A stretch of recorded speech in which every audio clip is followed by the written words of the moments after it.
السلام عليكم ورحمة الله وبركاته. سؤال هذا لما أصحابتي أنت جانا كحران أنت عصب لما أنت كسر هذا مقالكن ما تحرر مقالكن دي لهد منك يا خلّو حوجا يروق صابسن أما حوجا يرق فقاهيو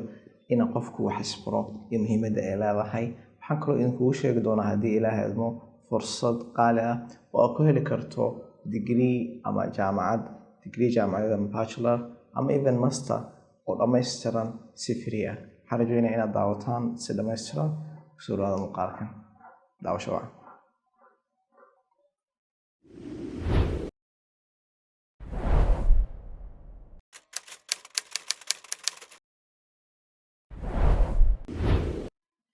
الصون قد وناكسن waxaan rabaa horta muuqaalka inaan ku bilaabo waxaan hore u sheegay muuqaal hore ku sheegay xirfado muhiim ah la xirfadooda isleeyahay aad ay muhiim u yihiin qofku inuu yeesho haddii aan hore u daawan muuqaalkaas fadlan xaggan sare ka daawo haddii aad hore u daawatay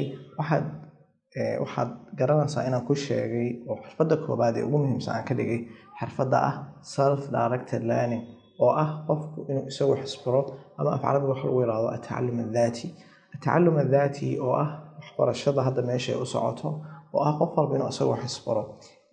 وحبرشة هذا وحلاقيه أبا وقتي يركهر إن أتكاد إن هالشو بوجي أو حكبرنا هذا إن هالشو أدي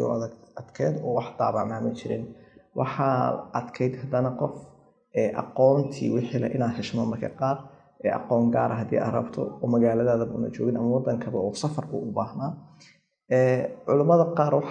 وقتيادي سيه الرئيسي علماء القار في سفر جرين هل حديث أما هل واح سو فهمان أو سو برتان أيوه سو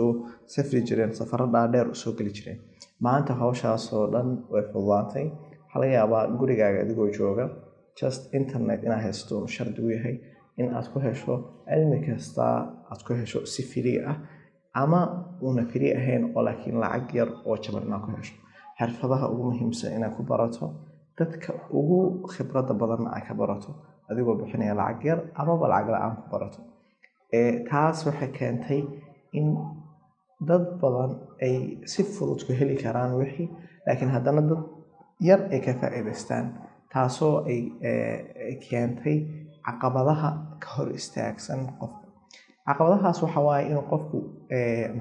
barto si wax isu bari karo isaga waxa la rabaa waxyaabo badan inuu horta marka hore nafsidiisa baro sida techniques waxa kamid ah mesela qofku inuu barto horta akhriska inaa wax akhrin karto focus iyo concentration ma bixi karto oo tarkiis la iman karto inaa iyada laftirkeeda ku tababarataa ayaa loo baahan yahay sababtoo ah waxbarashada haba fududaatay laakiin haddana mar walba way adagtahay waxay ka adag tahay waxyaabaha entertainmentiga iska khafiifka nafsadu jeceshaha mar walba ka adagtahay marka waxay u baahan tahay inaad akhriski barato inaad writingki haddana barato sababtoo badi waxyaabaha waxbarashada isbarid markaan ku leenahay online ay u badanayaan iyo inaad adigu isbarto inaad wax qori karto taa waa muhiim waxaa iyana xirfadaha muhiimka qofka inuu baro oo iska dhiso ay tahay kamid ah inuu qofku wax soo ururin karo ama soo khulaasay karo summarizingka inaad barato oo waxa aad akhriso aad inta dhuuxooda iyo aad kala dhex bixi karto waxa iyana xirfad muhiim ah marka xagaa la jooga inaad taqaano waxa la yiraahdo critical thinking oo ah in aad wax walbo kugu soo dhaca aan iska laqine aad waxa kala shaandheyso wixii fiican iyo wixii xun aad kala reebi karto naqdin karto xirfadaas iyadana xirfad muhiim ah waxa kale oo iyana muhiim ah in aad ilaalin karto motivationkaaga ama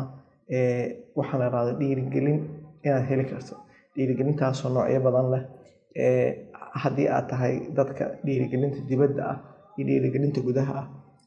dadka qofba nooca uu isagu isleeyahay waa ku socon kartaa dhiirigelinta gudaha ah waxay tahay in aad adigoon waxba dibadda ka sugaynin wax abaalmarina sugaynin ama shaqo inaad ku guulaysto sugaynin wax dibadda ka imanaya adigoon sugayn inaad wixii barato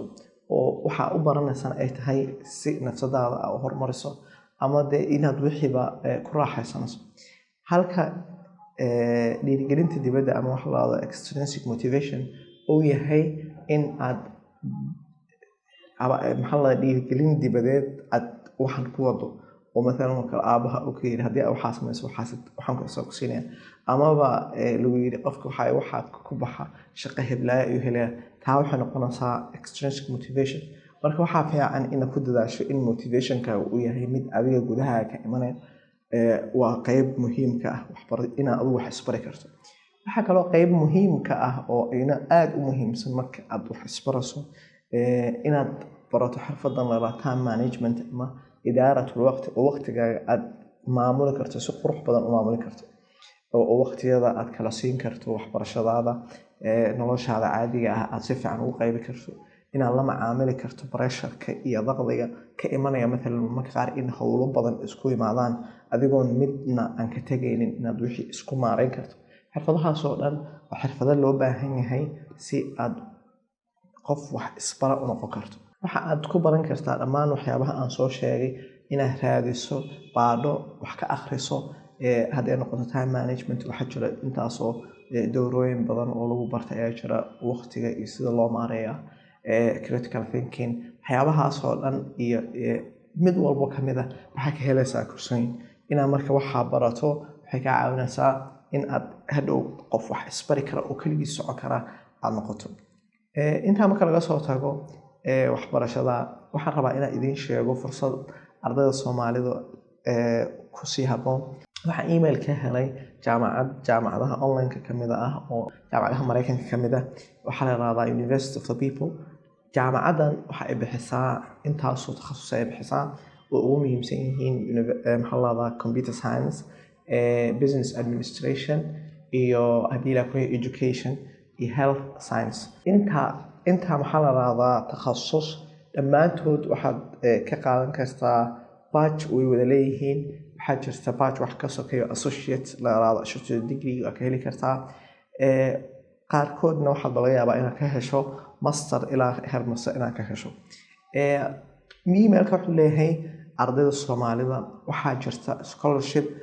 ardayda Soomaalida ay ka faa'iideysan karaan oo ay ku baran karaan degree dhammaystiran iyagoo aan bixin hal shilin hal lacag ah. kasoo bilow lacagta applicationka oo applicationka lagu xareysanayo taasoo free u ah iyo courseska lacagtooda oo free ah. sida guud jaamacaddu waa jaamacad free ah oo waa tuition free oo macnaheedu yahay in lacag bille ah oo laga qaadayo ayna jirin halka ay ka jirto lacag ay yiraahdaan assessment fee oo ah imtixaan walba maado walba marka aad galayso in laga qaado lacag 100 ahayd haddana 120 ah oo lagu qofka imtixaankiisa lagu saxay imtixaan saxitaan camal lacag ah. marka lacagtaas waxay noqonaysaa maado walba iyo 120 taasoo u dhiganta marka qofka midna kala dhameeyo marka qofku dhameynayo inay waxay u dhigmaysaa taqriiban 4,000 ilaa 5,000 wax ku dhow taasoo Soomaaliya lacagaha jaamacadaha caadiga lagu dhigtaba ka ah.